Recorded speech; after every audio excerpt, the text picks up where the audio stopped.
aflu la Sfânta Mănăstire dintr-un lemn. Este un loc cu o încărcătură deosebită.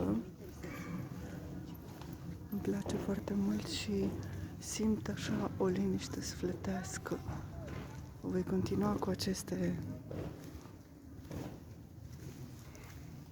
filmări minunate.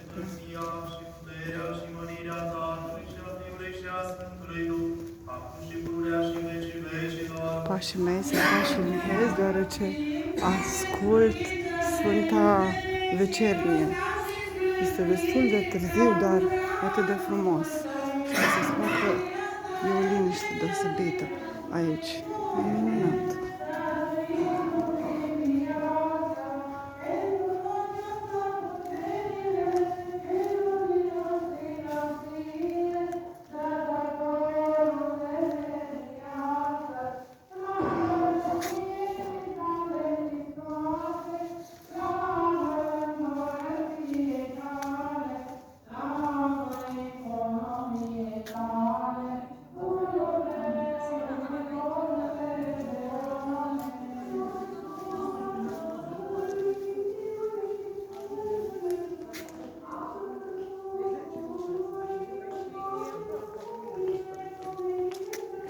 Sunt locuri demne de vizitat în care îți afli liniștea sufletească. Locuri pe care țara asta deosebită le are și pe care nu știm să le valorificăm. Îți mulțumesc, Doamne, că suntem în astfel de locuri și că putem să le vizităm.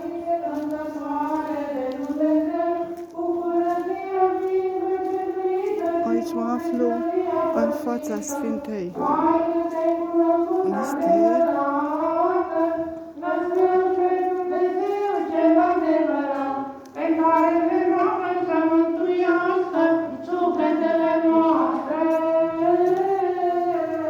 Înțelepciune, Cel ce este binecuvântat Hristos, Împăratul Dumnezeul nostru, totdeauna, acum și pururea și în vecii vecilor.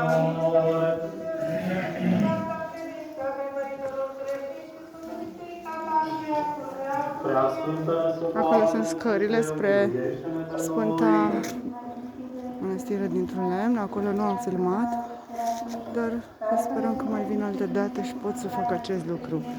Îi mulțumesc lui Dumnezeu pentru acest loc minunat pe care Dumnezeu l-a lăsat aici.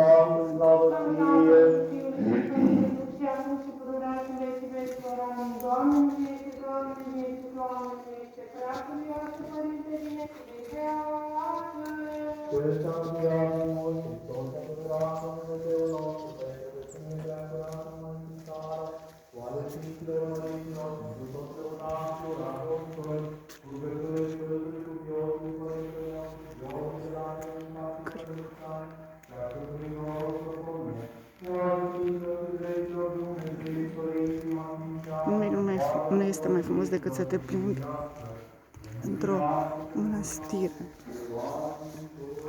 în care știm că s-a muncit ani de ani pentru ca urmașii noștri să se plimbe fericiți.